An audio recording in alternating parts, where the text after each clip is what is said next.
I'm excellent, and I do agree with Ted. This is a really big game for both teams. It's not obviously playoff implications, but it is program buy-in early stages for Mike Vrabel, and they do need signs of proof of concept. And I think for Miami, after last week's performance and then a week from tonight playing in Buffalo, they really shouldn't lose to a Patriots team that they were twice as good as in terms of wins and losses last year.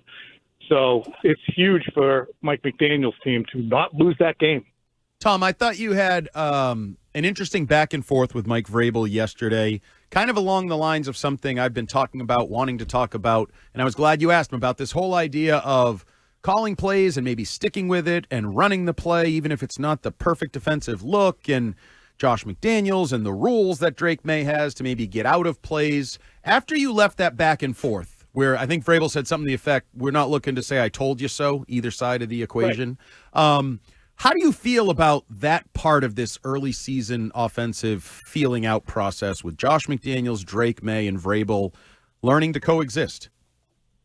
I think what's really good about it is that Vrabel is being so open and transparent about his concerns that it's helping us to do our job, but it's a little bit, it knocks us off takes us aback a little bit.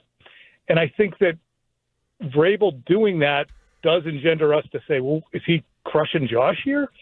So I asked the question to try and get some focus on whether or not, okay, do you mean if the box is stacked and it's clear that you shouldn't run into it, you want to do it to prove a point? And he's like, no. I mean, if there's a linebacker, and this is kind of the instance he used, he paraphrased, but he said if there's a linebacker at the second level and he's in the area that you're going to run to, run it anyway. Maybe we can have that player be made to miss, but we have to give some faith and opportunity to the plays that are called. He was saying, don't run it if it's absolutely dead. But I think it's good, and I think it's important to get into that conversation too, because they are new as coach and fellow coach, McDaniels and Vrabel. And they're two guys who are very accomplished, probably very type A, very accustomed to orchestrating things in their way. So they have to find a way to get their gears to mesh nicely together and not grind. Tom, you're a fan of J.J. McCarthy's, as am I. He has a huge comeback win. And some of what his teammates were saying, defensive tackle Javon Hargrave said that the J.J. said to him, even after a horrible first half, that he's got us, don't worry about it. Kevin O'Connell said that J.J. had this unbelievable look in his eyes at halftime and said that they don't win that game without J.J. Justin Jefferson says we knew he had some dog in him when it comes to J.J. You being a fan of J.J. McCarthy, is it those kind of tangible leadership, gutsy, clutch kind of things that attracts you to his game? And is that, maybe something that is missing from Drake May's game? Like, when you look at the two players, how do you differentiate the J.J. to Drake? I think that J.J. McCarthy was put into a pigeonhole that when I really started watching him, like, he doesn't fit that. He has plenty of arm. He actually has more than enough arm. He doesn't have a lot of nuance to the shape of his throws, but he has extremely strong arm. I would say it's as strong as Drake May's if you wanted to say velocity. But he needs to get a little more touch. But I do think that he's just as fast as Drake May. Obviously, he's not as big, but I think he can bring you a dual threat opportunity, and he played at the highest level and had great success.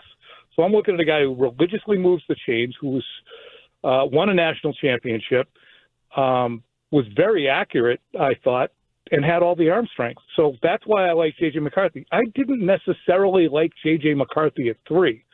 I thought the Patriots should have traded back because they had so many needs and taken J.J. McCarthy, in theory, hypothetically, around 11. If they traded down with the Vikings, got their 11th and 21st. That ship has sailed. But I do think there's more than one way to skin a cat.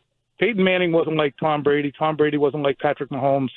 All these guys are very different. And I don't think that Drake May's attitude or bedside manner, sideline manner is going to necessarily limit the Patriots from winning. He's not like Jay Cutler and seems disenchanted or disengaged. He's not annoying. Kirk Cousins is a little annoying. I think that Drake May is going to be fine. He just needs to somehow at 22 start getting his brain to operate like a 28 or 29-year-old's. He's just has a very busy brain.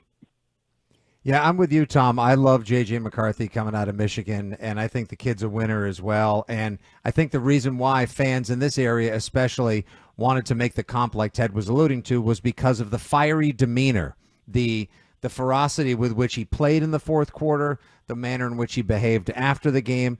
And I think fans... You know who else did that, though? Here's the thing. Scott Zolak did that. And he was a really talented, big, strong-arm son of a biscuit shooter who had probably as much arm right now as anybody else in the NFL today. He could probably walk out there and throw it as hard as most of them. But there's, Scott was fiery, but you have to combine all the things. I love fiery guys. I thought Brady was. But can you figure out where the friggin' ball is supposed to go first and then worry about firing guys up on the sideline? I don't want to get to the point where I'm like, oh, Drake May doesn't talk to his players enough.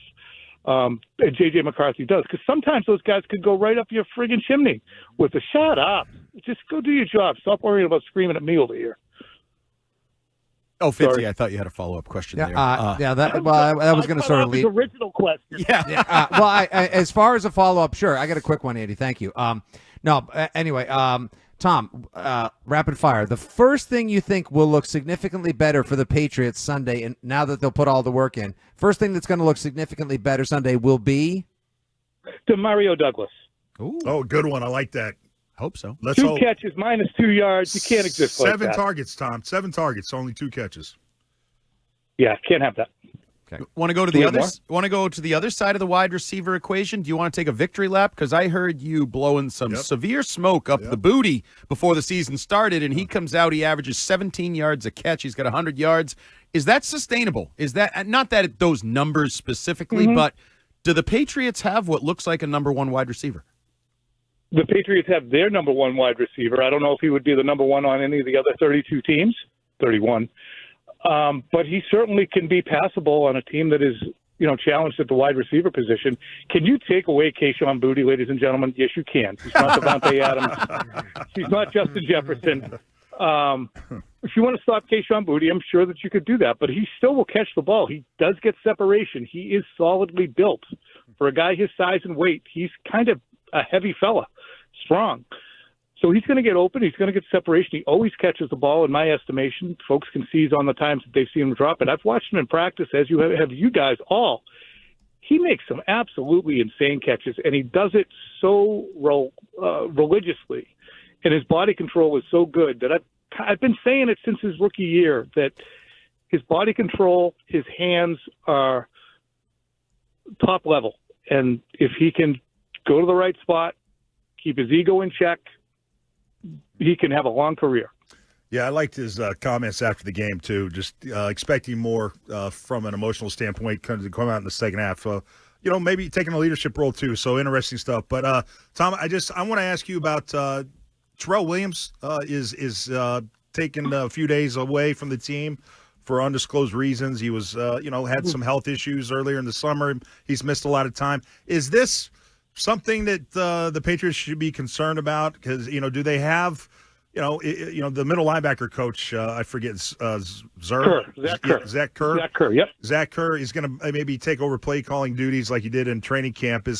Are they worried about that? Is that something they should be worried about if Terrell isn't able to be as present with this team as maybe they thought he could be? It's a great question. I do think that coaches and coordinators are actually underrated in the league. And you can't just swap one guy for another and not think it's going to be a problem. Bill swapping in for Adrian Clem to go coach the offensive line, and the size of the coaching staff for the last few years under Bill, it really showed you how important it is to have as many lieutenants as you can. All that said, the preference would be, as it is with any starter and backup, the preference would be to have your starter there, Terrell Williams. And does that mean that Zach Kerr and Mike Vrabel can't combine to do it, or that the other position coaches can't pitch in and the group can do a good job? Absolutely. Does not mean that. But it's always better to have the plan that you put on paper, be able to follow it. So it's a namby-pamby, sitting on the fence answer, but I don't know how much it's going to impact him. I did not love the scheme last week. I don't know if that was a byproduct of the personnel they had available to them. I just don't think they want to try and blitz Geno Smith as often as they did, especially when in the very recent past, Geno Smith took this exact team and put it over his knee because they blitzed him too much. So I thought that was a bad idea, and even though they only allowed 20 points, probably could have been less. Tom, I saw Kyle Williams and Efton Chisholm running scout team this week at the practices, if I'm to believe the socials I saw. Any chance we see those guys, if Efton Chisholm would be active this week, more involved in the game plan as well? I don't know. I mean, it's going to come down to, usually what that comes down to, Fitzy, as you know, is who do we need in the kicking game? Who do we need in the linebacker group? Where are we at the quarterback group? If we just released DJ James and Christian Gonzalez is out, so it gets down to that level of, what do we need at that position? Do we need an extra wideout because they might be hot, sweaty, tired? So it really comes down to that. I would say anything is possible in terms of when you get down to the spots between 45 and 53. So I got no prediction. Tom, you just mentioned his name. What the hell's going on with Christian Gonzalez? Did this the worst hamstring pull in the history of hamstring pulls? The hamstring. He had a hamstring transplant. Did you say Lord. that? You said, Did they save the leg? Did you say hamstring transplant?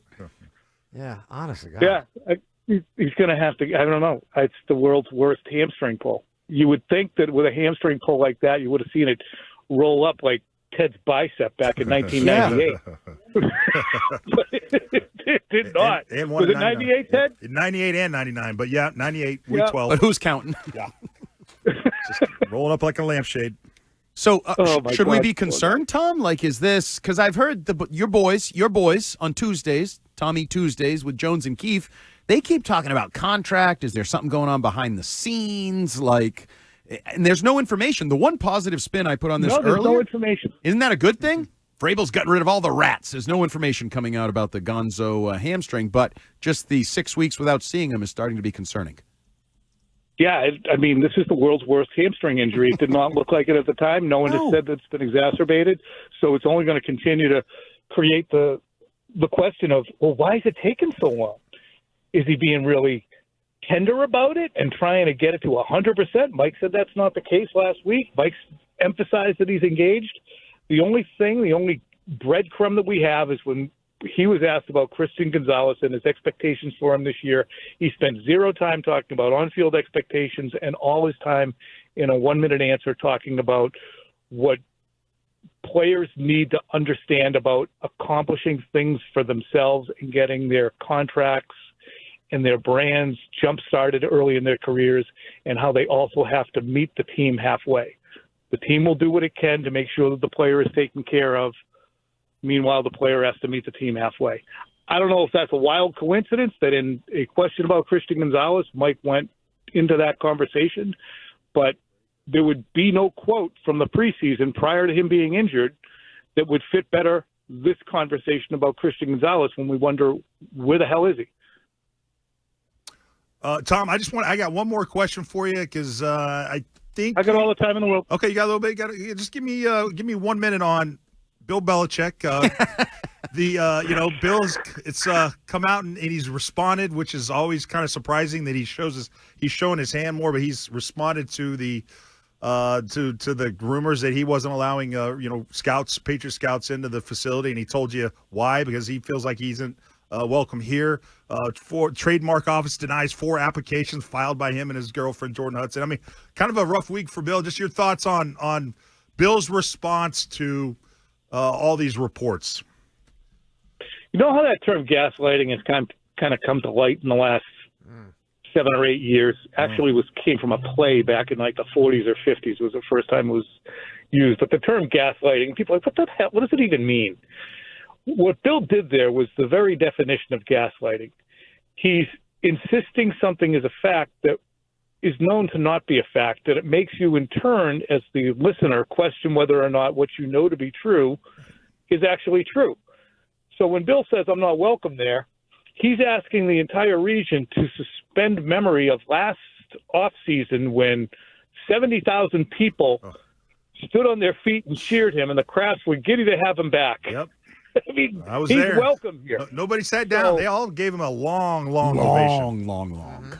Yeah. Bill is welcome here. Do they like him? Do they like what he did to the football team in terms of personnel? And do they like the way that things closed? Absolutely not. Did they tell him that's enough out of you? Can we have your whistle, please? Yes, they did. If you want to present that as unwelcome, better to say, well, they fired me, and they haven't stopped making comments about how bad I did since I left, so I don't want to go there. So they're being mean to me, so I'm going to be mean to them. That's the crux of it. So that's the mature situation we find ourselves very mature in. way to Very, handle it. very Yeah. mature. Okay. Yeah. All right, Tom, enjoy week 2. Are we predicting a bounce-back win for the Patriots here? I don't know. I don't think so. I don't think so. Wow. I've never, I don't know. 0-2 according to you. All right, Tom, thanks. We'll see if you're right next week. I don't think so. Look, I just talked to here. Check my pod out. Tom Curran's Patriots Talk podcast. I had a kid named Marcel Louis-Jacques. He is with ESPN, and he was terrific. And he really did a good job laying out how just where Miami is right now and how Miami really, really, really, really, really friggin' has to win this game.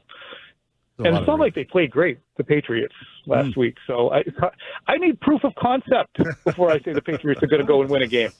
All right, Tom. We'll see if we get it this weekend. We'll talk to you next week. Thanks, Tom.